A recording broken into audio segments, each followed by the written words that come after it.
Tama na. Sobra na ko. Wag mo kong galitin. Sisirain ko tong bahay nyo. Akala mo di kita kayang patulan? Akala mo di ko kaya? Layas, wag kang magsisisi. Hinding-hindi na ko babalik sa bahay na to. Wag ka nang magpapakita sa akin.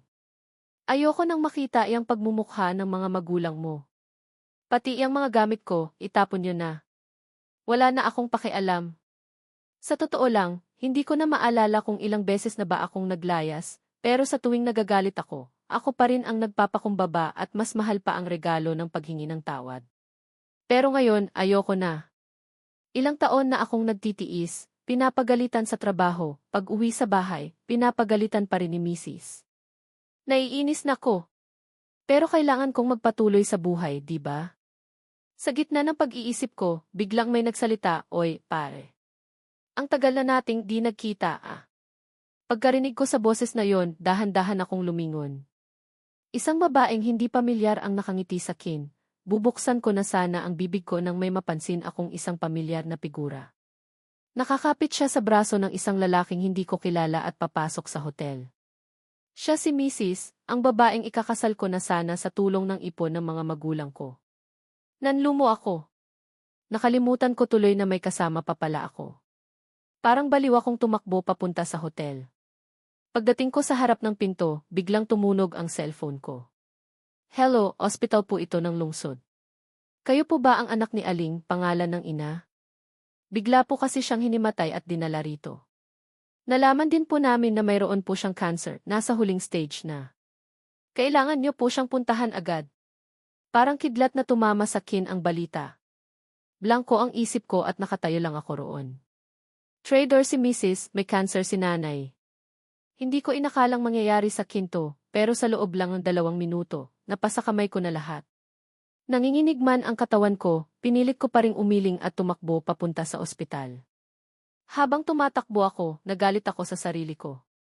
Anong klaseng anak ba ako at hindi ko man lang alam na may sakit ang nanay ko? Isang linggo pa lang ang nakakaraan nang sabihin niya sa akin na hindi siya maganda ang pakiramdam, pero para lang mapasaya si Mrs., sinabi ko sa kanyang magpatingin na lang siya sa doktor. Mali ba ko? Mali na naman ba ko? Bigla kong naalala ang mga nangyari noon.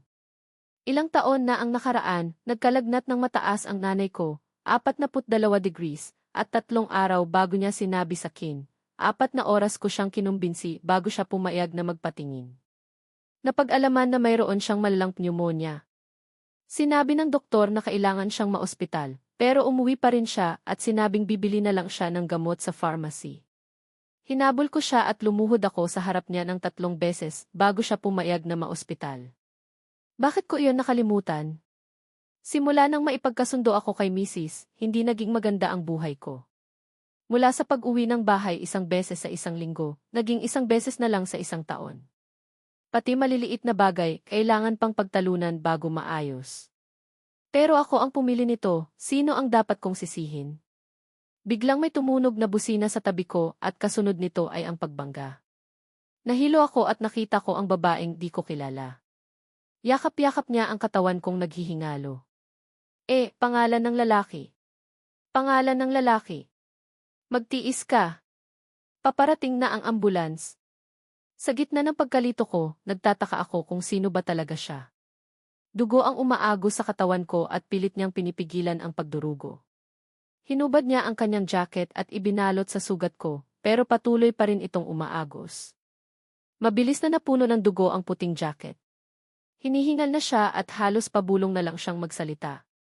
Pangalan ng lalaki, wag mo kong takutin. Marami ring dumadaan na tumigil at pinapanood kami. May nakakilala sa babae. Uy, di ba si pangalan ng babae yan? Yung sikat na artista. Pagkarinig ko sa pangalang iyon, bigla kong naalala ang lahat. Noong nag-aaral pa kami, sinasabi ng mga kaklase ko na kakaiba siya. Lagi siyang nag-iisa, laging nakasimangot at hindi nakikipagkaibigan. Hanggang isang araw, hinarang siya ng ilang estudyante sa isang eskinita. Wala siyang nagawa kundi umiyak. Pero dumating ako at pinigilan ko sila. Dahil sa akin, nagkaroon ng liwanag ang madilim niyang mundo. Pero noong mga panahong yon, gusto ko lang maging sunod-sunuran kay Mrs. kaya tinulungan ko lang siya dahil gusto ko. Simula noon, sinundan na niya ako palagi at itinatala niya lahat ng gusto at ayaw ko. Dahil sa pagmamahal ko kay Mrs., hindi niya pinuntahan ang pinakamahalagang entrance exam para sa kolehiyo. Nawala siya sa paningin ko. Lagi pa ring nakikipag-usap si, pangalan ng babae, sa nanay ko, pero hindi niya sinasabi sa akin dahil ayaw niyang guluhin ang buhay ko. Nang malaman ni nanay na may cancer siya, hindi niya rin sinabi sa akin dahil ayaw niya akong mag-alala.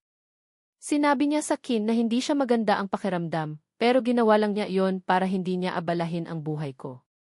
Hindi nagtagal, iniwan ni, pangalan ng babae, ang maraming kontrata para alagaan si nanay. Pati paglilinis ng kanyang dumi, hindi niya ininda. Nagpunta pa siya sa ibang bansa para maghanap ng pinakamagaling na doktor, pero wala pa rin. Kulang pa rin ang mga medical na kagamitan noong panahong iyon. Tumunog ang busina ng ambulance. Sinuri ng doktor ang sugat ko at umiling. Patay na, sabi niya. Nanghina ang tuhod niya at napaluhod siya sa lupa. Doktor, tulungan niyo po siya. Miss, huwag ka nang malungkot. Wala na siya, sabi ng doktor. Hindi na niya mapigilan ang kanyang nararamdaman. Hindi niyo siya kayang tulungan? Tutulungan ko siya. Sabi niya at pilit na pinipindot ang dibdib ko habang hinihingahan ako. Paulit-ulit niya tong ginawa pero wala pa ring nangyayari. Hinihingal na siya.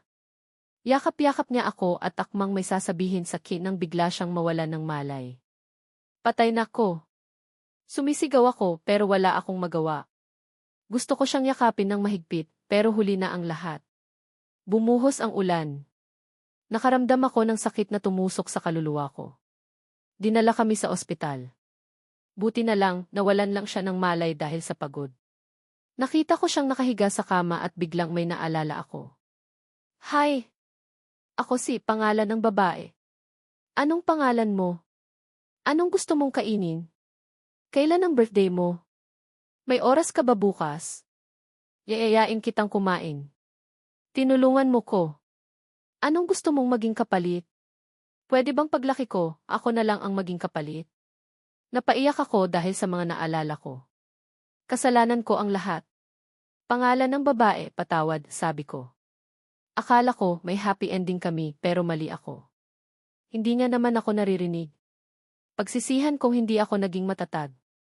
Sana hindi ko siya binaliwala. Sana pinili ko siya. Siguro may mga anak na kami ngayon. Pero wala nang silbi kung iisipin ko pa yon. Biglang nagising ang babae. Tanggap na niya ang katotohanan. Umiiyak pa rin siya.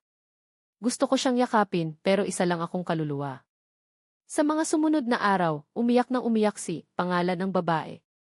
Hindi siya kumakain o umiinom. Sa gabi lang siya ang umingiti kapag binubuksan niya ang kanyang diary, pero pagkatapos, iiyak na naman siya. Ang selfish mo, sabi niya. Biglang pumasok ang isang doktor sa silid. Pangalan ng babae, lumalala na ang kondisyon ng lola mo pagkatapos niyang malaman ang tungkol sa kanyang anak. Baka hindi na siya umabot ng umaga. Pinahid ng babae ang kanyang mga luha at tumakbo papunta sa silid ng kanyang ina. Nakita ko ang nanay na nakahiga sa kama at naalala ko ang mga masasayang alaala ko noong bata pa ako. Nanay, gutom na ko. Gusto ko ng spaghetti na luto mo, sabi ko. Anak, gutom ka na ba? Iluluto kita ng spaghetti, sabi ng nanay sa akin. Tiningnan ko ang nanay na payat na at nakahiga sa kama. Tiningnan ko si, pangalan ng babae, sa tabi niya. Umiti ako sa kawalan ng pag-asa ko. Nam, sabi ng nanay. Alagaang mabuti ang sarili. Maghanap ka ng isang taong magmamahal sa iyo at mamuhay ng masaya. Gusto ko ring maranasan mo ang sayang naranasan ng anak ko noong nabubuhay pa siya. Pangalan ng lalaki, hindi na ako magtatagal. Bago ako umalis, gusto ko lang sabihin sa iyo na parang anak na rin kita. Nag-aalala lang ako dahil wala siyang asawa. Sana pagdating ng panahon, magkatabi kaming dalawa.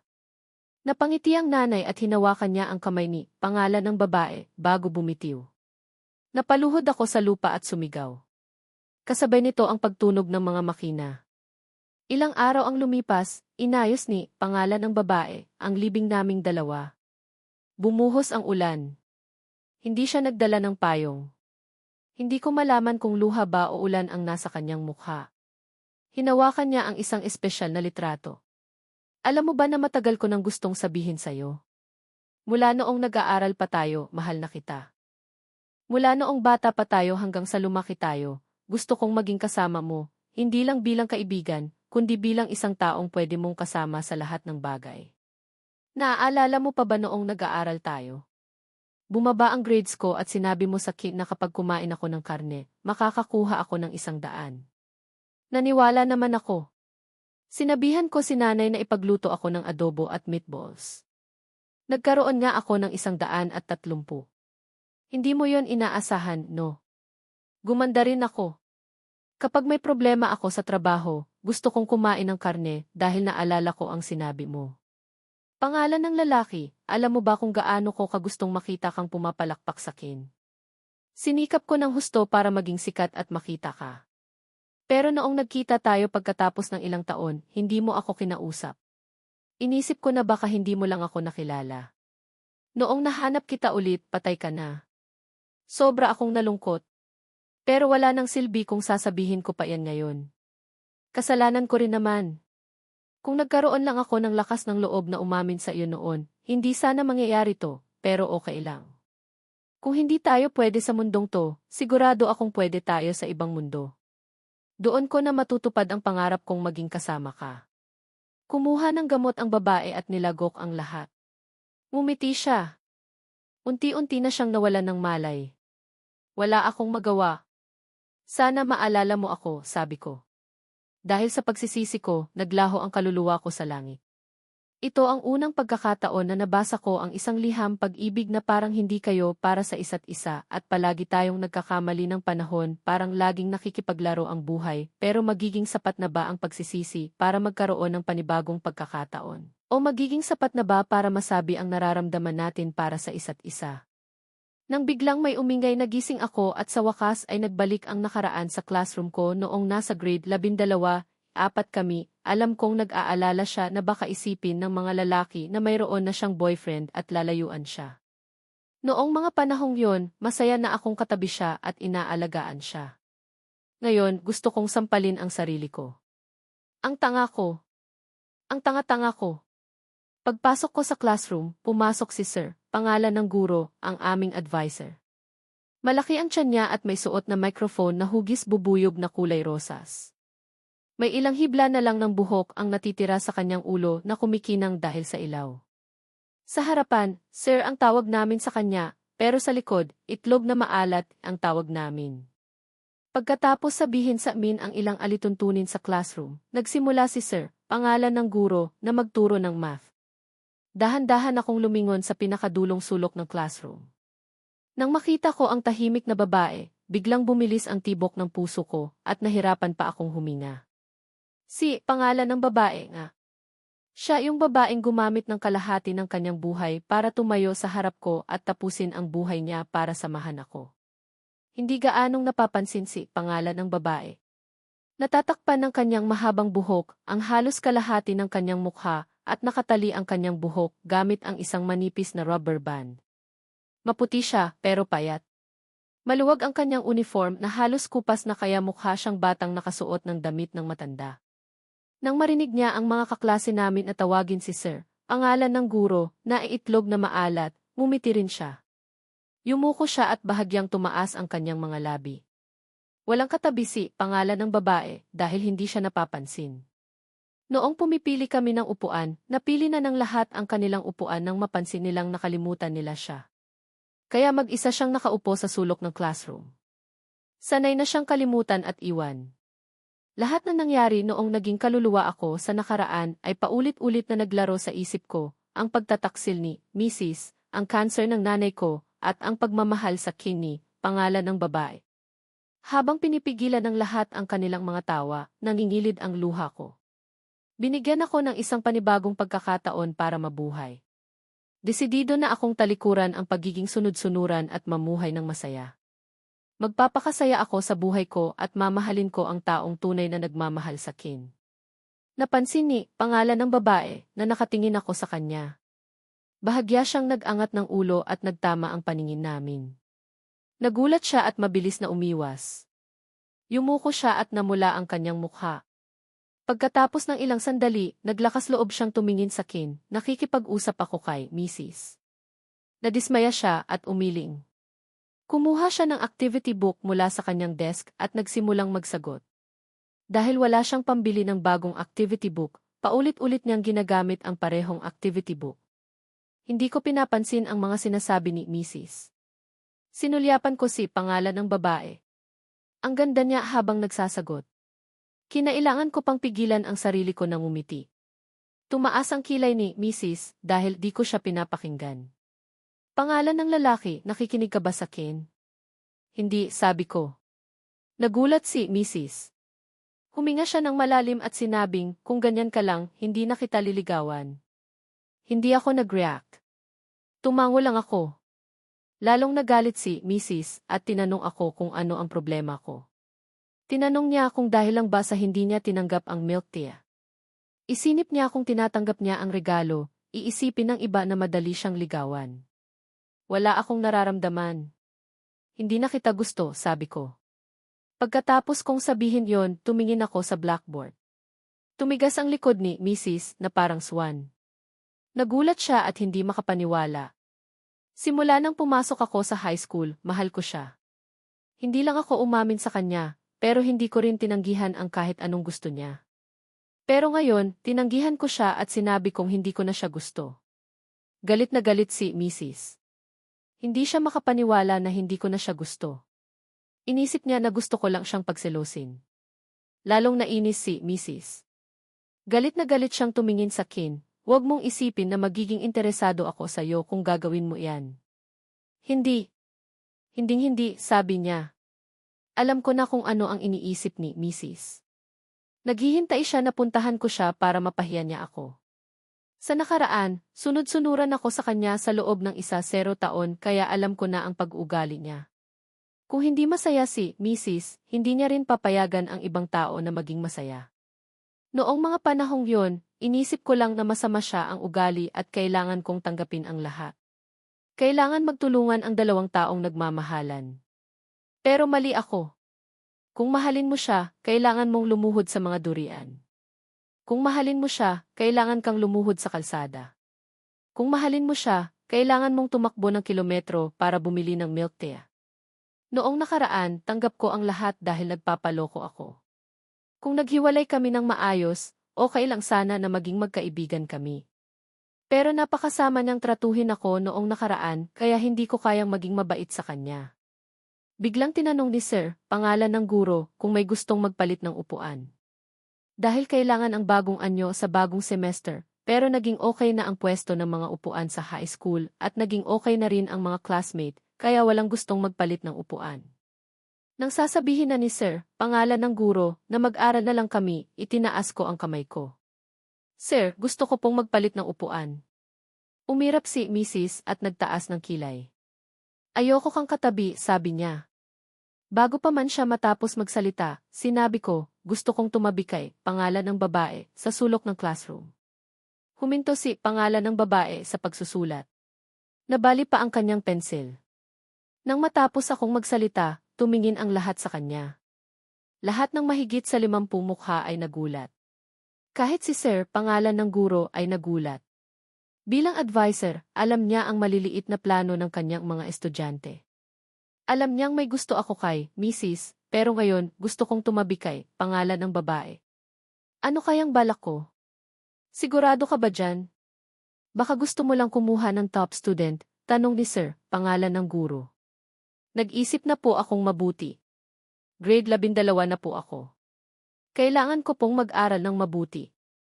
Kailangan ko pong lumapit sa mga magagaling na estudyante para mabilis akong matuto. Si, pangalan ng babae, po ang top student sa buong batch. Sa mga natitirang grade 12, susundan ko po siya at susubukan ko pong magdagdag ng isa pang estudyante na makakapasok sa pangalan ng universidad. Sinipa ko si pangalan ng kaibigan sa ilalim ng desk.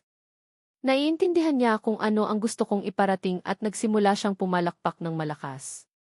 Tama! Tama! Tama ang sinabi ni pangalan ng lalaki. Hindi maintindihan ni Sir, pangalan ng guro, ang sinabi ko. Hindi naman magaling si pangalan ng lalaki. Kung makapasa siya sa normal na universidad, magpapasalamat na kami. Sumang-ayon ang lahat at sinabing papayagan ako ni Sir, pangalan ng guro, na tumabi kay pangalan ng babae at paparusahan nila ako kung hindi ako makakapasa sa pangalan ng universidad. Nakita ni Sir, pangalan ng guro, na hindi niya nakontrolado ang sitwasyon, kaya sinabi niyang itanong namin kay pangalan ng babae kung gusto niya akong katabi. Tumingin ako kay pangalan ng babae. Pangalan ng babae, gusto mo ba akong katabi?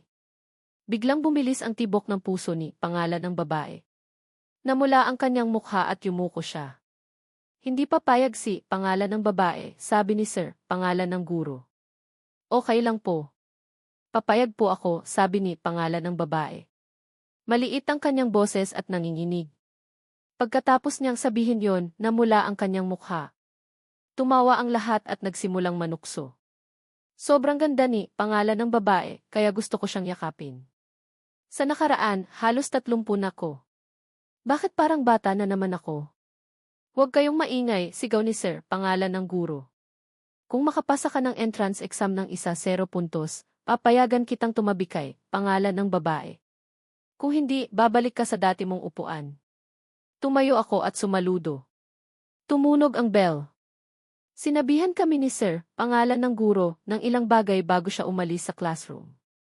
Kinuha ko ang lahat ng aking libro at umalis para pumunta kay pangalan ng babae. Biglang may humawak sa desk ko. Tumingala ako at nakita ko si Mrs. Nakatingin siya sa akin, nagagalit siya. Anong problema mo? Tanong ko. Nagalit si Mrs. Hindi siya makapaniwala na kaya ko siyang sumbatan. Sa puntong ito, kinailangan kong mamili. Tumingin ako kay pangalan ng babae na nakaupo sa sulok ng classroom. Halikip na mahigpit siya sa hawak ang kanyang pensil. Naalala ko ang nakaraan, lalo na noong nag-aalaga si pangalan ng babae sa nanay ko. Sa hating gabi, nakaupo siya sa labas ng silid ng nanay at nakatingin sa litrato ko. Gusto ko siyang yakapin ng mahigpit. Galit na galit si Mrs. at itinapon ang kanyang libro sa akin, hindi ako nasaktan.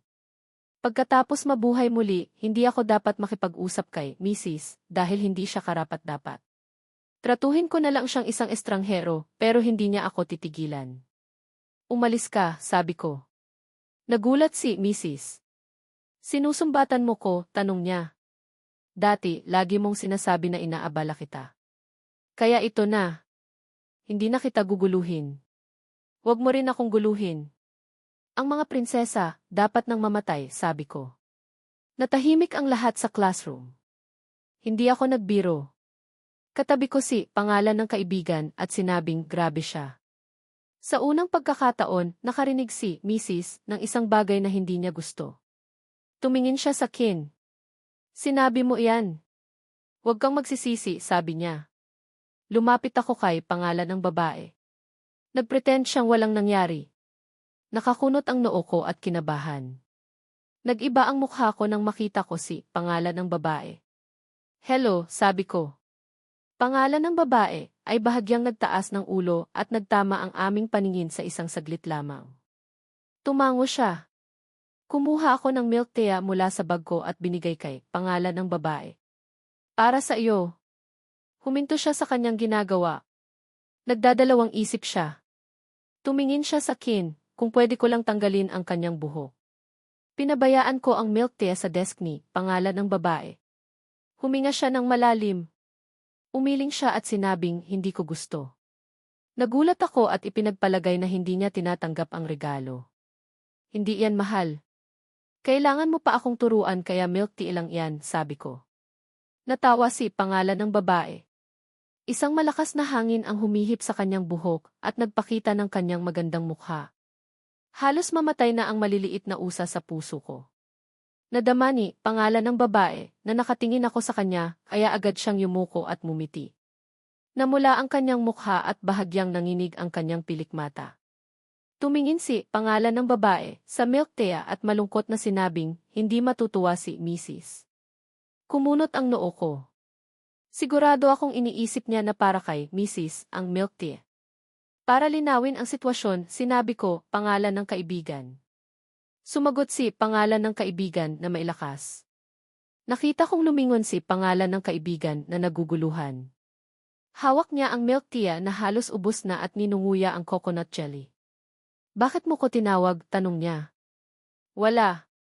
Gusto ko lang tanungin kung busog na ang dati kong katabi. Kung hindi pa, bibilhan kita pagkatapos ng klase, sabi ko. Umuso si pangalan ng kaibigan at mumiti. CJ. Kung hindi mo ko bibilhan, anak kita, sabi niya. Tumango ako. Masaya siyang tumalikod pero nakita niyang nakatingin sa kanya si Mrs. na galit na galit. Ipinakita niya ang kanyang milk tea at sinabi kay Mrs. Salamat. Sa susunod, sa akin na ang mapupunta ang mga gamit ni pangalan ng lalaki. Wala kang makukuha. Hawak ni Mrs. ang kanyang test paper. Abat, sabi niya. Sa sulok ng classroom, umiti ako kay pangalan ng babae. Nakita mo? Strawberry yan, yung isa kumkwat. Namula si pangalan ng babae at ngumiti. Tumingin siya sa milk tea na malapit sa kanya. Iniisip niya na mahal yon. Siguro maraming pera ang ginastos ko, pero hindi niya kayang sabihin ang hindi. Ito ang unang pagkakataon na binigyan ko siya ng regalo. Ayaw niyang tumanggi. Nag-isip si pangalan ng babae nang matagal bago kumuha ng 2 peso mula sa kanyang bag. Hinawakan niya ng mahigpit ang pera. Magkano to? Tanong niya. Libre lang, sabi ko. Sumimangot si pangalan ng babae at sinabing kung ganyan hindi ko to inumin. Alam ko na kung ano ang iniisip ni pangalan ng babae. Regalo ko na yan sayo. Kailangan mong magbigay ng kapalit, sabi ko. Nagulat si pangalan ng babae nang magtama ang aming paningin. Hinawakan niya ang kanyang damit. Wala akong pambayad. Pambayad? Ibenta mo ang iyong hair tie, sabi ko. Nagulat si pangalan ng babae. Mura lang naman yan at malapit ng maputol. Alam ko na mas mahal ang milk tea. Suot mo yan. Mahal yan dahil gusto ko yan, sabi ko. Hindi pa nakakarinig ng ganyang mga salita si pangalan ng babae. Namula ang kanyang mukha. Huwag kang magbiro. Bakit naging mahal ang hair tie dahil suot ko to? Gusto mo? Tanong niya. Hindi ako nagbibiro. Ikaw ang top student simula nang pumasok ka sa school. Maging mas mahal yan dahil hawak mo ang iyong hair tie. Kapag sinuot ko yan, makakakuha ako ng mataas na grade. Kung ganyan, mas mahal pa yan sa milk tea, sabi ko. Napanganga si pangalan ng babae at hindi makapaniwala. Nanlaki ang kanyang mga mata. Bigla kong kinatok ang kanyang ulo. Bakit? Tanong niya. Ibinigay ko sa kanya ang milk tea. Huwag ka nang mag-isip. Inumin mo na yan, sabi ko. Uminom si pangalan ng babae at nanlaki ang kanyang mga mata. Ang sarap. Punong-puno ng coconut jelly ang kanyang bibig. Iniisip niya kung anong lasa ng milk tea. Gusto niya pa. Tinitigan ko si pangalan ng babae na masayang umiinom. Gusto kong malaman kung bakit kaya niyang isakripisyo ang kanyang buhay para sa kin. Hindi ko alam ang sagot kaya hindi ko na lang iyon inisip. Humikab ako at natulog sa desk. Naririnig ko ang mga kaklase ko na nagtatawanan. Ang ganda ng high school. Nanaginip ako. Nakasuot ako ng mamahaling vest at nakatayo sa harap ng isang malaking bahay. Nagdalawang isip ako bago ako pumasok. Nakita ko ang isang babae na nagluluto sa kitchen. Bago ko pa siya matanong kung sino siya, lumabas ang 2 magagandang anak mula sa living room. Tinawag nila akong daddy at yumakap sa aking binti. Lumingon ang babae at nakita ko ang isang magandang mukha. Si pangalan ng babae yun. Sa dingding ng living room, may larawan kami na masaya. Nagmamahalan kami. Bigla akong nagising sa isang malambing na boses. Pangalan ng lalaki, oras na para mag-aral. Nagising ako at nakita ko ang mukha ni pangalan ng babae. Mrs., sabi ko. Biglang namula ang kanyang mukha at yumuko siya. Bakit mo ko tinawag na ganyan? Nagising ako at sinabi na naginip ako. Huwag kang magalit. Lalong namula ang kanyang mukha. Ibig sabihin noon, ako ang pinapanaginipan niya. Hindi dapat ako magalit. Nagulat siya at sinabing, huwag ka nang magsalita. Hindi ako nagpumilit. Inayos ko ang kanyang damit. Top student, huwag kang magalit. Ayoko nang tawagin kang ganyan sa susunod. Inisip ko na araw-araw ko siyang tatawagin na ganon pagkatapos naming magpakasal. Namula ang kanyang mukha. Hindi ako galit. Pero huwag mo na akong tatawagin na ganyan sa susunod, sabi niya. Sige, sabi ko. Kung magpapakasal tayo. Galit si pangalan ng babae sa akin. Nagsisisi siya dahil nakipagpalit siya ng upuan sa kin, ang sama mo. Wala kang ginawa kundi takutin ako, sabi niya. Ito ang unang pagkakataon na nakita ko siyang sumaya, kaya gusto ko siyang asarin. Top student, ang ganda mo kapag galit ka, sabi ko. Tinatanong ni Sir, pangalan ng guro, kung mailagnat ba siya at kung kailangan niya bang pumunta sa klinik. Tumawa ako pero hindi ko na inulit yon. Kailangan ko siyang irespeto. Kahit gaano pa siya kaganda, kailangan ko pa rin siyang suyuin. Noong tumunog ang bell, natapos na ang huling subject. Tumakbo ang mga estudyante sa labas ng classroom para pumila sa kantin. Dahan-dahan na nagayos ng gamit ang ibang estudyante. Isa ako sa kanila. Isa rin si pangalan ng babae. Hindi siya sumabay sa iba para kumain sa kantin. Nag-aral siya. Bakit hindi ka pa kumakain, tanong ko. Nagulat si pangalan ng babae. Hindi kami nagtinginan. Kakain ako maya-maya, sabi niya. Bago ko pa man siya makausap, sinabi ni pangalan ng kaibigan, tara na. Maglaro tayo ng Ines. Tinignan ko siya at sinabing, study first. Payat ka na. Huwag kang magugutom. Tumingin si pangalan ng babae sa akin at nagulat. Wala pang nagtanong kung gutom ba siya. Bigla siyang sumaya at tumango. Hindi na niya inaalis ang kanyang tingin sa akin. May sasabihin sana si pangalan ng kaibigan pero pinutol ko siya. Hindi ko alam kung ano ang sasabihin niya na makakatakot kay pangalan ng babae. Umalis na ko, sabi ko kay pangalan ng kaibigan. Umalis na ko at biglang may nagsalita sa likod ko. Pangalan ng lalaki. Tumingin ako kay pangalan ng babae. Kinuha niya ang kanyang hair tie at binigay sa kin.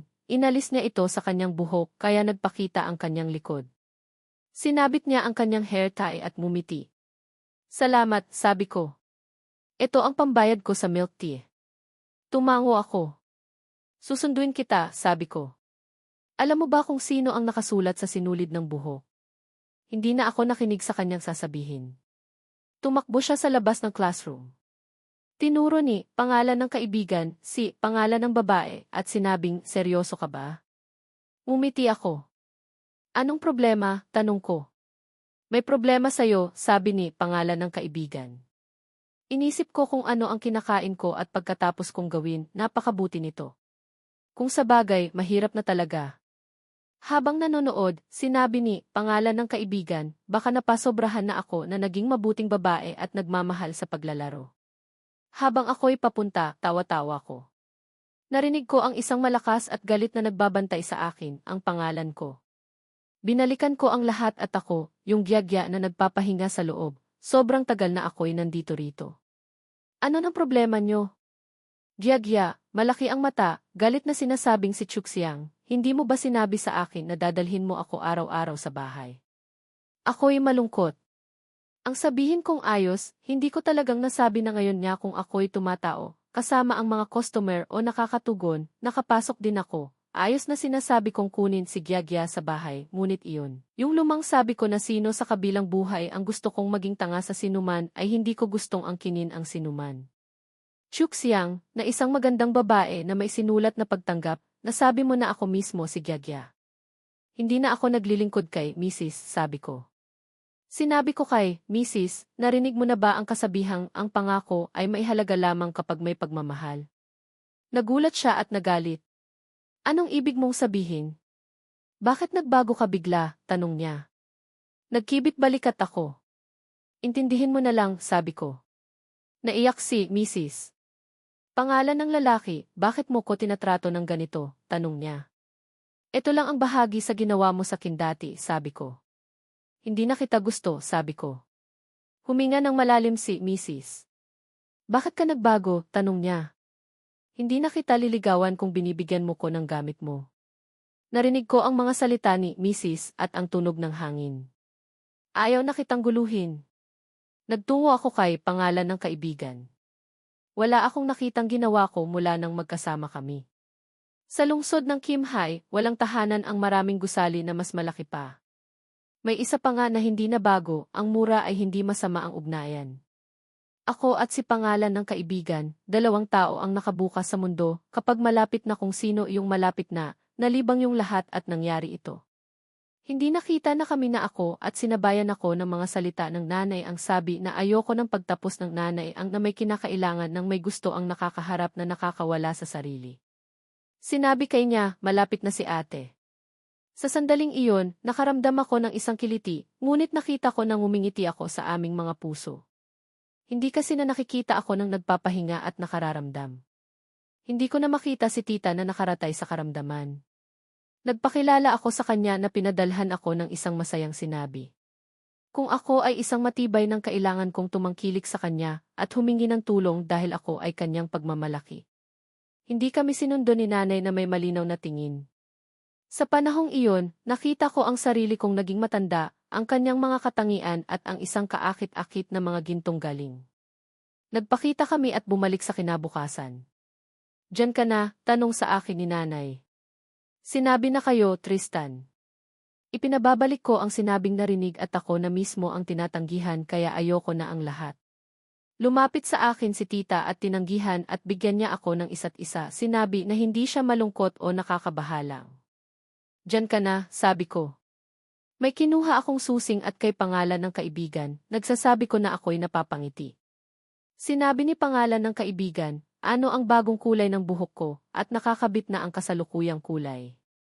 Nakita ko ang sarili ko na nagniningning kayon na parang nagugutom at nawala ng pananaw, ngunit nasa bahay ka na. Hindi nakita pangalan ng kaibigan, ayoko na sa ganyang kulay ng buhok ko. Sa pagkatapos ng ganyang buhok sinundan ko si kay Tony na isang mahusay na tagagupit. Nang nagpapahinga na ako, sa ngayon lang talaga natapos ang paghulog. Nakita ko ni nanay na naglilingkod na parang ang isang buong at hindi ko nakita kahit na ano. Bago ako na nanonood ko, wala na at tumitili ako. Ang nakita ko na ako ay maghihilom sa kung saan. Sa kinabukasan, tumawag ako nagising na ako mula na nagkukwento at ang naramdaman ko. Mayroon na sanang pinagtibay ang nagmumukha at gumawa at naging matagumpay kung ako'y nagkakakulangan dapat. Nasaan ang lahat at ito'y pagtatrabaho sa ilalim at pagpapamuni. Hindi na ito nangyari dahil ako'y kabilang. Kinukuha niya sa akin ang lahat ng nakalaan kong kainin at inumin. Sumang-ayon ako na pumunta na kami sa pangalanan. Hindi ko gustong maging malungkot. Sa hapon kami na nakalaan at kinakailangan. Nakita kong nakalaan ang lahat para sa akin, hindi sa kahit sino. Sumusunod ako na sa kanya, kasama ng lahat ng nasa isip ko, at nasa akin pa rin siya ngayon. Sinasabi na alam ko, ginawa ko lahat para malampasan iyon kaya ako ay nagpapasalamat talaga. Sa buhay ng lahat ito ay dahil sa kanya ang lahat na nagmamahal at kung ako'y sa kanya siya'y sa akin. Kaya wala ako. Sinabi ko iyan para tulungan pangalan ng kaibigan. Pinag-uusapan ang ginawa at kung bakit kami nagtagumpay at nakita at nadama namin ang paglalakad.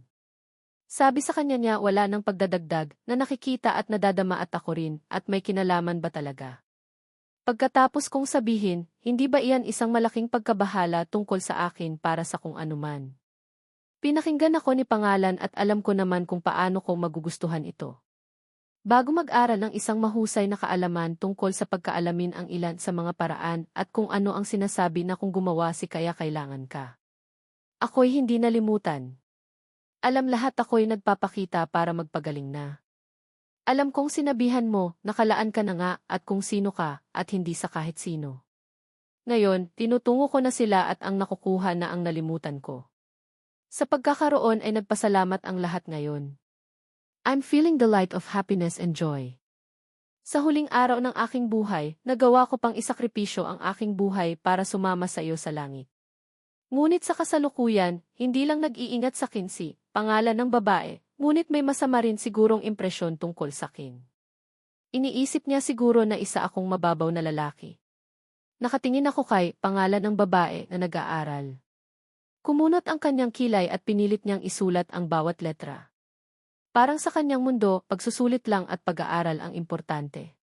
Huminga ako ng malalim. Kailan mo kaya ako minahal noong nakaraan? Ano kayang gagawin ko para mahalin mo ulit ako? Tanong ko sa kanya. Mula nang pumasok ako sa classroom, tumitingin sa akin si Mrs. Ngunit hindi ko siya pinapansin. Hindi ko siya tinitingnan kahit na ano pa ang gawin niya. Napakasama ko ba? Nakita ni Mrs. na nakatingin ako kay pangalan ng babae. Gusto ba ni pangalan ng lalaki si pangalan ng babae? Tanong niya. Hindi yan pwede. Nag-aaral lang si pangalan ng babae at hindi siya nagme-makeup. Napakapangit pa niya kaya hindi niya kayang bumili ng bagong damit. Nag-isip siya ng malalim. Siguro gusto niya lang akong pagselosin. Kaya nakaupo siya sa tabi ni pangalan ng babae at nakikipagkaibigan. Gusto niya lang akong takutin, sabi niya. Naniniwala si Mrs. sa kanyang pag-iisip, ngunit hindi pa rin siya mapakali. Mahigpit niyang hinawakan ang kanyang kamao. Hindi ako papatalo, sabi niya. Nakaramdam ako ng init mula sa itaas kaya tumingala ako. Nakita ko ang galit sa kanyang mata. Nagbuntong hininga ako. Gusto niya lang magkaroon ng sunod-sunuran at hindi niya matanggap ang malaking pagbabago. Tumingin sa akin si pangalan ng kaibigan. Ikinunot niya ang kanyang noo at naghamon. Pupuntahan niya sana ako pero tumunog ang bell. Hinayaan niya na lang ako at umalis. Hindi mapakali si Mrs. at tumingin sa akin. Gusto niyang bumalik sa dati naming relasyon. Sinabi ng katabi ni Mrs. na sinabi ko raw na hindi ko na siya gusto. Nagpanggap siyang hindi apektado at sinabing hindi niya na ko gusto. Sa tingin mo totoo yan? Sinabi ni pangalan ng kaibigan, sa totoo lang maganda si pangalan ng lalaki. Responsable siya at magalang. Bata pa lang siya. Ikaw ang bahala sa'yo. Huwag mo siyang pakawalan. Kung hindi, magsisisi ka. Ngumiti si Mrs. Sinabi ni pangalan ng kaibigan na may mga bagay na madaling makuha at madaling mawala. Noong nawala na yon, pagsisisihan mo na. Maraming babae na ang nag-uusap tungkol sa akin simula nang magpagupit ako. Maraming babae mula sa ibang classroom ang pumunta sa classroom namin. Naghahanap sila ng mga impormasyon tungkol sa akin. Nang tumunog ang bell, tumakbo ang lahat sa kantin. Tumakbo rin si pangalan ng kaibigan na parang lumalaban sa Olympics. Gumamit siya ng kanyang katawan para makakuha ng pagkain. Hindi ko na kailangang mag-alala na hindi ako makakakuha ng pagkain. Kinukuha ni pangalan ng kaibigan ang pagkain ko. Magaling siya makipag-usap at masaya ang mga nagtatrabaho doon sa kantin, kaya binibigyan siya ng dagdag na pagkain. Pagkatapos kong tumakbo sa lahat, bumili ako. Tinanong ko si pangalan ng babae, kumakain ka ba? Mabilis siyang tumingin sa akin at umiling. Gumapang ang kanyang tiyan. Sobra siyang nahihiya. Hindi sa akin yon, sabi niya. Nakakatawa siya kaya sinabi ko, sa akin yan. Ayaw mo bang kumain? Hindi ka makakakain ng maayos kapag gutom ka, sabi ko. Nagdalawang isip siya, pero sa huli ay sumama siya sa akin. Nang makarating kami sa kantin, narinig kong sumigaw si pangalan ng kaibigan, nandito na ako. Tagal mo. Tumingin ang lahat sa akin dahil sa kanya. Hindi nagustuhan ni pangalan ng babae ang atensyon kaya nagtago siya sa likod ko. Kailangan ko siyang alagaan. Pupuntahan ko na sana si pangalan ng kaibigan pero nakita kong nakaupo sa harap niya si pangalan ng babae. Pinagloloko si pangalan ng kaibigan. Hindi niya mapigilang magselos. Pinutol ko ang kanyang puso at sinabihan siya na hindi ko na siya mahal. Sinabi ni pangalan ng babae at bumuntong hininga. Mumiti siya at sinabing nagbibiro lang ako. Nakita kong may kanin at sabaw lang siya. Kung hindi, gutom siya. Nagsisisi ako. Paano niya isinakripisyo ang kanyang buhay para sa akin? Pumunta ako at nilagyan siya ng maraming pagkain. Baka hindi siya masaya. Hindi ko rin ipinakita na gusto ko siyang tulungan. Gusto kong alagaan si pangalan ng babae sa hinaharap. Tumigil siya sa pagkain at tumingin sa akin. Hindi ka ba busog? Tanong niya. Busog ako. Bibigyan kita ng mas maraming kanin. Hindi ko makita ang lahat. May ganyan ba talaga? Hindi pa ko busog. At kaya tinignan ko siya nang may sinasabi na gusto mo akong kunin sa'yo. Na gusto mo rin akong kunan mo na lang at kunin ko ang pagpipilian, nakangit din ang lahat na makita ko. Hindi, busog na ko. Kain ka na lang, sabi ko. Uminom siya at sinabing, ang sarap. Nakatitig pa rin sa kanya ko at nagugustuhan. Bago iyan nakita kong nasakay siya na dapat sana ako ang angkas nagbago na lahat sa akin nang naramdaman kong sa kanya ibinibigyan ang kanyang sarili, nagpapasalamat kasi kaya ka mayroon dito. Hindi ako magiging gutom, sabi ko. Tandaan na ako noon, kinain at sa kung ano na lamang. Pagtapos kong bumuntong ng hininga nakita kita nagtataka at sa tingin mo ba ay masaya ka? Sa sandaling iyon, lumitaw ang isang malikhaing kanta, sumusulat para sa pangyayaring kinakailagan ang buhay niya, kasama ang kinamumuhian ko ay makakaangat na naman. Hindi ko ito nakita na tumaas ang pagkamahusay ang kayamanan ko. Alam ko dapat maging kaalinsunod para gawin ang nagustuhan naglalakad sa gawi ngayon. Nang makalipas, nakita ko kung saan nagmumula si pangalan at siya ay mapagkumbaba sinabi sa kanya na nakuha na niya ang kanyang kinakailangan. Hindi na natin kailangang gawin ang isang bagay sa kanya, kaya ang pinatawad ko ay nakita mo naman sa akin na magagawa ko sa iyo. Kaya kung pag-iwasan ko siya o siya ang iwasan ako, mamamahinga ang puso ko kahit papaano. Pero ang totoo niya talaga ay kasalanan ko dahil tinaguan ko siya na gusto ko rin siya. Pinagtakpan niya kaya hindi niya makita. Ang totoo ngayon ay hindi lang iyan ang nararamdaman niya. Pinili ako. Pinapansin kung ano ba talaga ito at kung paano sa nakatatawa. Sa sandaling iyon, napansin ni Huang ang lahat na ginawa ko sa kanya na ako ba'y nakatali. Tumawag siya sa pagitan niya na napakinggan nila, nangangatwiran ako na nagkaayos na kami pagkatapos nagbabayad. Nakalaan siya sa akin, ako para sa kanya. Pumunta siya kay Gyakong sa magagaling nang ginagaya sa mga nagawa ko noon. Ito ba ang sinabi kong naramdaman ako na para sa kanila nang gumagawa na sila ng kanilang sariling mga kalayaan nang naipapadama? Napuno na mag-isa. Tinuruan din, pagtitiyagaan na pagkatagal na maging mahusay ang mundo, hindi lang ang natatanaw niya na makapagpapahirap. Pero ako, nakalaan ako sa lahat kaya hindi ko dapat siya pinagtitiyagaan. Kaya ako'y kasiraan kung ako'y may ganyan. Sa bawat makita si kaibigan, napapangiti ako at wala silang alam, hindi sa kinakailangan. Kahit ano nang ihinge niya ang malinaw niya nang gagawa sa lahat kung sinasamahan niya. Naging kasalanan niya dahil tinanggalan ko siya ng kakayahan para kayo'y makagawa ng mahuhusay. Ang kaibigan niya noon maging tapat na pinahirap nila. Alam mo ba na nagwakas sa kanya? Nabalitaan, ang tunay na ang lahat daw nang hindi nagtutuos ng pagmamahal sa akin. Dahil ayokong sa paglalagi sa akin. Wala ako na tumitingin ng masama ang kailangan kong gawin. Dahil pagkatapos ako ang magpapahirap sa lahat. Alam ko. Nakita na kayo noon. Nagawa na ang lahat. Ginagawa mo na sila. Ang sinasabi ay sa pinaghihirapan na sa pagitan.